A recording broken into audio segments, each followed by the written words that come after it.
February 11th, 1990, Tokyo, Japan.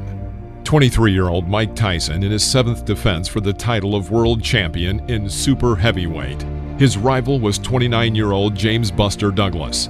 At the time, the number one contender in all rankings was Evander Holyfield, but Tyson had not entered the ring since July of 1989, and Holyfield had fought recently. Because of this, an intermediate option was chosen to lead into the greatly anticipated Tyson versus Holyfield match. In 1987, Douglas had lost to Tony Tucker early in the fight for the vacant IBF title, but after that he won several victories, including defeats over Trevor Burbeck and Oliver McCall. But against such a destructive machine as Mike Tyson, Douglas was ranked with a ratio of 42-1. Also, 23 days before the fight, he endured the loss of his mother. He didn't refuse to fight, moreover, according to him, as this sad event gave him decisiveness. As for Tyson, there was chaos in his life before the fight. His divorce from Robin Givens and an internal conflict within his boxing team between Don King and Tyson's manager. What's more, part of Tyson's preparation for the Douglas fight didn't take place in the training room, but instead took place in bars and clubs. Despite the negativity, Tyson's aura overshadowed his personal troubles, and predictions about the fight still centered around when Tyson would knock out Douglas. Shake hands and good luck, both. Everybody out. Buster Douglas is a conventional fighter who likes to work behind a stiff left jab.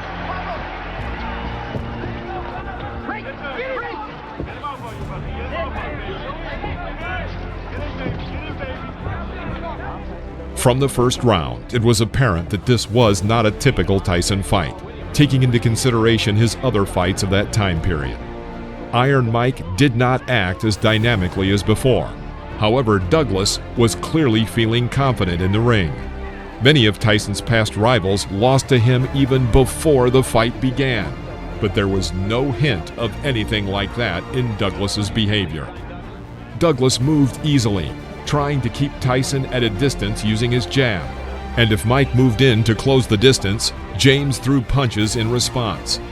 Tyson's usual style was one of swinging his torso from side to side, but now acted quite uniformly, approaching his opponent in a straight line, thereby running into the direct hits from Douglas. Whenever Tyson got close, Douglas was waiting with uppercuts and hooks. Tyson was his own worst enemy. Absorb that kind of a force. By punch stat computations, in the first two rounds. In round 3, Tyson seemed to gain some momentum, and it appeared he was going to turn the fight around. Because that jeopardizes you, puts you in a lot of trouble. Douglas accurate with the jab. Let's back up. What's Douglas doing? He's not allowing Mike, again, the yell from Tyson's corner, Good solid left jab by Douglas. Tyson grazed him with the right. Round 4 started uneventfully, but the pace picked up as Douglas presented his best. You must change. As you did. Yes. Good enough hook by Douglas Douglas. again with a left and a right, and now Tyson lands a right hand and backs Buster up, but here he comes. Mike throws his punch. Mike is dropping his hands. Probably the most intense viewer of this fight was Evander Holyfield, who was guaranteed $12 million for a fight with Tyson after 4 months, but on the condition that Mike won against Douglas. However, Holyfield's hope of a fight with Tyson was becoming smashed.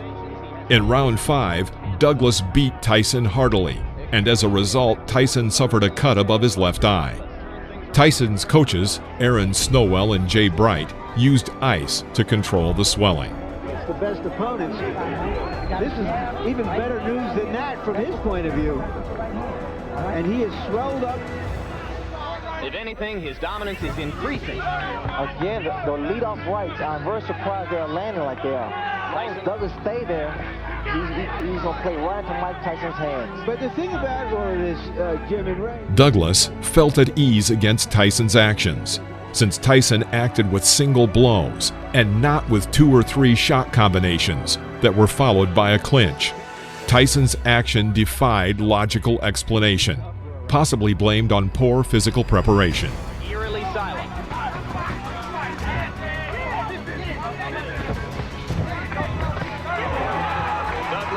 Another right hand. Douglas partially connected. Left jab, right on Tyson's face. This is the first Speech at a time when Liston was regarded as invincible. You have to go back that far to find something this shocking in a heavyweight title fight. no combination by Mike Tyson. In round 8, Tyson did not pick up much activity or speed, but carried out some good explosive attacks.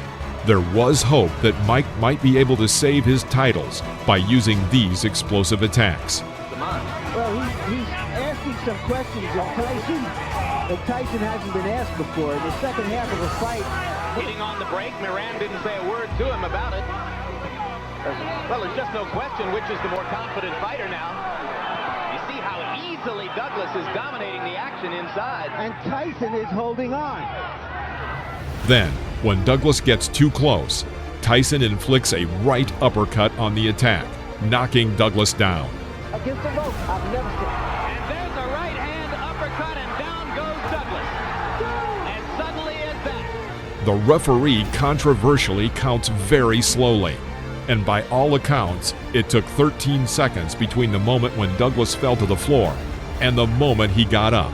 Some believe that Douglas was using the maximum amount of time he could to wait out the end of the round before rising.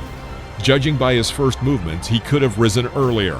This all happened in the last seconds of the round, and Tyson simply did not have enough time to do something. But still, the referee's slow countdown made this episode one of the most famous of all the controversial episodes in boxing history. Trying to bait him to come in and to relax, because that was the effect of it. Came off the ropes with that terrific right uppercut. Energized after the break, Tyson seems to set his mind on success, but Douglas goes on the counterattack and shocks Tyson. Buster Douglas was probably no less tired than Tyson. Nevertheless, he absolutely did not want to give up. Although, of course, Tyson in this fight was not the same Tyson who mercilessly beat opponents and seemed invulnerable. At that moment, Iron Mike Tyson, in front of the eyes of astonished spectators around the world, was no longer the animal from before. Instead, he became ordinary, and Douglas ruthlessly beat him. Tyson begins the 10th round with a powerful right cross, but this is the last successful attack from the absolute world champion, who is now exhausted both from damage and from missed blows. A right uppercut, now performed by Douglas, shocks Tyson, and Douglas begins a combination that puts an end to one of the brightest careers in the history of not only super heavyweight boxing, but boxing in general. Few people pay attention to this, but the referee does a slow countdown of Tyson's knockdown, just as he had done for Douglas, and it lasts the same 13 seconds. But this extra time doesn't help Tyson, who is trying his best but is not able to continue. Larry Merchant, in a live television broadcast, called the result of this fight the greatest upset in boxing history. Well, what surprised you from the get-go? What were you going to try to do from the get-go? That's what I did, whip his ass.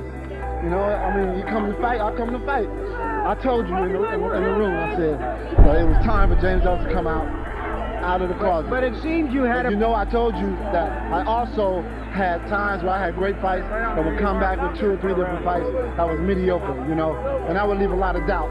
I don't blame you guys. You guys go on what you see, you understand? But I know, and my people know, that's what the real James Douglas is all about. Every challenger for Mike Tyson says the same thing, but you did something in there I told you to neutralize him. Why my nose?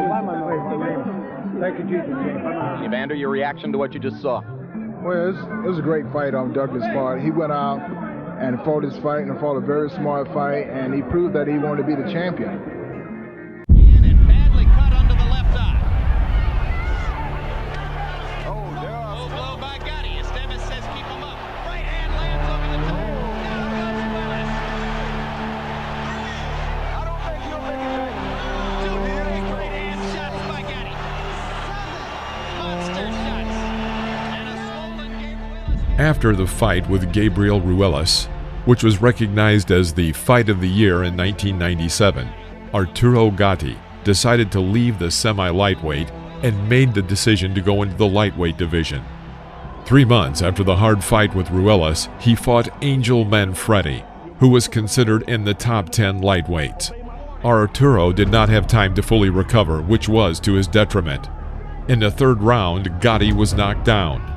During the fight, he missed too many blows and ended up being defeated early, when in the 8th round, a doctor stopped the fight because of damage to his left eye.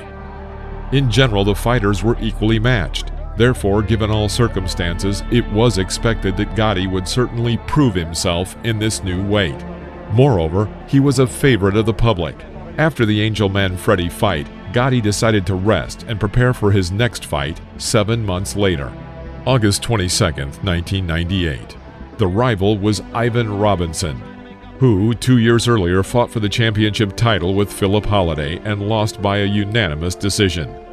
And then lost again by knockout to the strong fighter Israel Cordon. Taking all this into account, Gatti went into the fight as the clear favorite. Arturo Gatti at the time was far from being the best fighter, but still a boxing star in his own right, and this became a huge motivation for Robinson. As Robinson recalled many years later, he entered this fight with a great desire to win and was in the best physical shape of his career. And if he gets caught that big punch from Gatti, it's going to be dangerous. Well, the right hand Entering, scoring points, trying to begin and finish the exchanges and then get back out. He wants to go in and move away. there's a big punch though. Arturo Gatti early too. Ivan Robinson with it. But another storm in return from Robinson.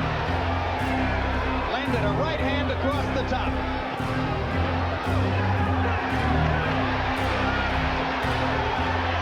Oh, hard left hook by Gatti.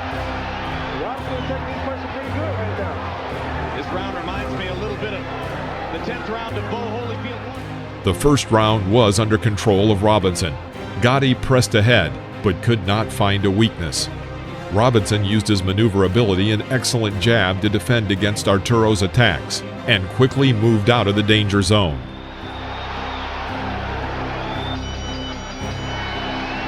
Right now. He's going to grab down a little more before he can knock him out. Terrific right cross by Gatti. In the second round, Robinson began to act bolder. He began to stand directly in front of Gatti and tried to suppress him by throwing a large number of blows with a high amount of accuracy. Although not surprising, as Arturo Gatti had always been a little weak in his defense.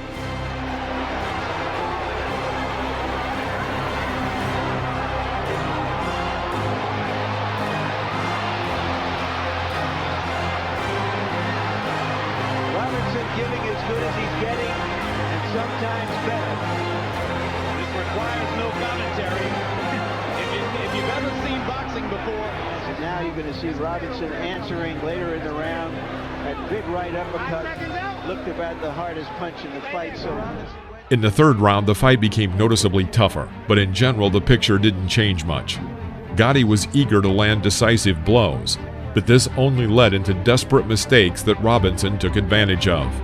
As a result, Ivan Robinson, who was considered an obvious outsider before the fight, quite confidently won the first 3 rounds, while Gatti displayed some of the worst boxing of his career.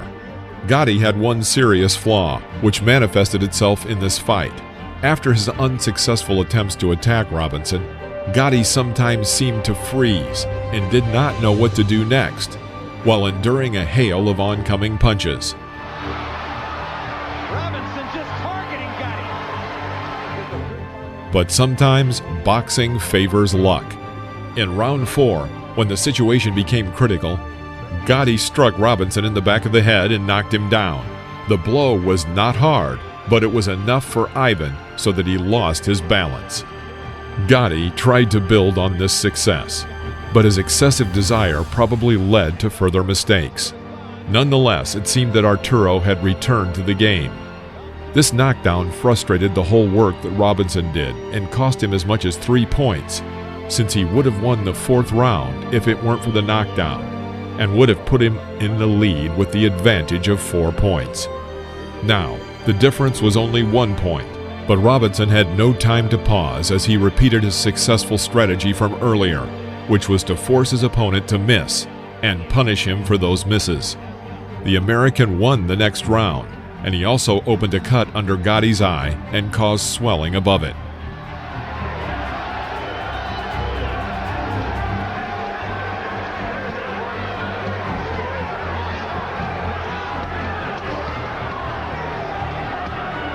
This is a 10 at stake. So as we reach the end of round 5, we are coming to the halfway point in the bout. That makes the knockdown for Gatti in the last round. Oh, good right hand by Gatti, good left hand by Robinson. Both men still landing with great frequency. Oh, good right hand by Robinson. Land a big shot on him. That's what he needs to do. Move his head. In the first 2 minutes of the 6th round, Gatti literally chased his opponent around the ring. However, when Arturo overtook him, he would run into a series of tough attacks. Still, these difficult efforts from Gatti seemed to bear fruit.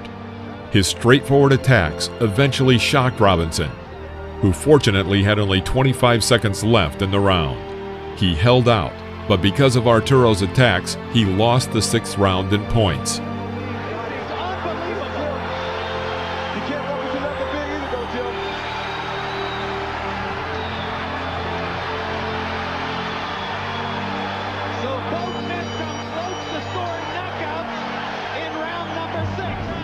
However, Arturo failed to build further success, and in the 7th round he pressed again, but not as actively as before. Because of this, Robinson managed to keep his opponent out of his way.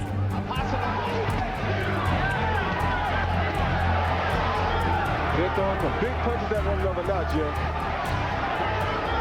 They're throwing some big punches that run another notch, Jim. Both guys looking for a knock.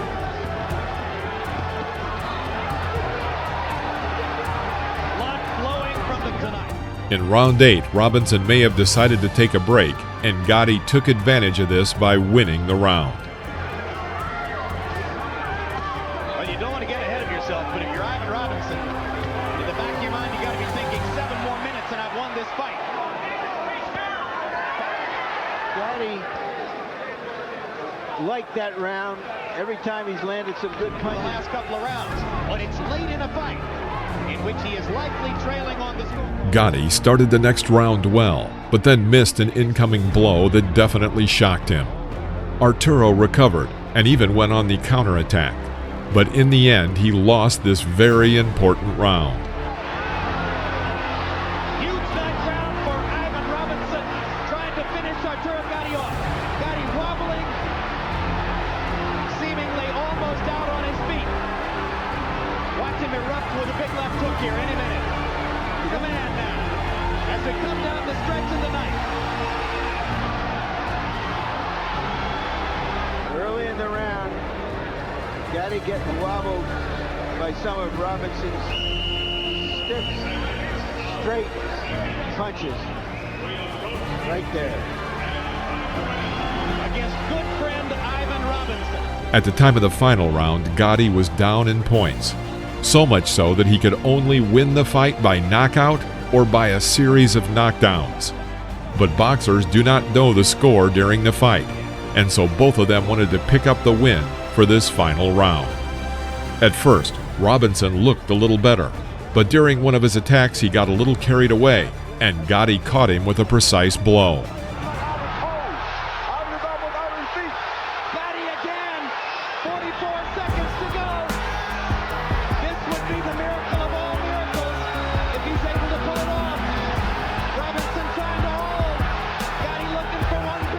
However, the problem was that Gatti had almost no strength left, and he had failed to finish Robinson off.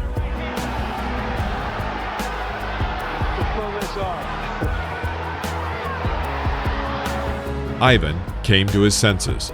Just a few seconds before the end of the fight, Robinson stumbled, which provoked another attack from Gatti, but still this was not enough.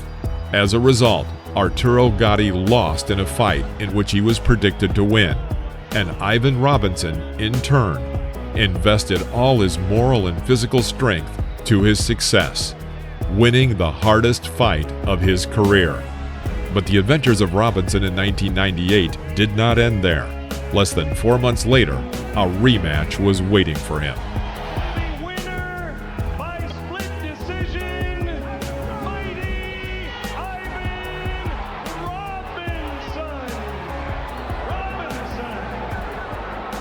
Ivan, the first thing you said to Gatti after the fight was... No rematch. No rematch. No rematch. Why is that? No. We're just kidding. We'll do it again with Gatti if he want to do it again. He's a true champion. I want to thank Main Event. I want to thank Team Robinson for putting up with me for 8 weeks. And Gatti, you's a hell of a champion, baby. Hey, do you want a rematch? Of course, whoever I fight, I want a rematch. It was a tough fight, and Ivan Robinson showed a lot, about good boxing skill. And yeah, definitely a rematch. Why not? This is the world of boxing. Thank you for watching. Please press the like button and comment below, as well as subscribe to the channel so you won't miss any new episodes about legends of the past.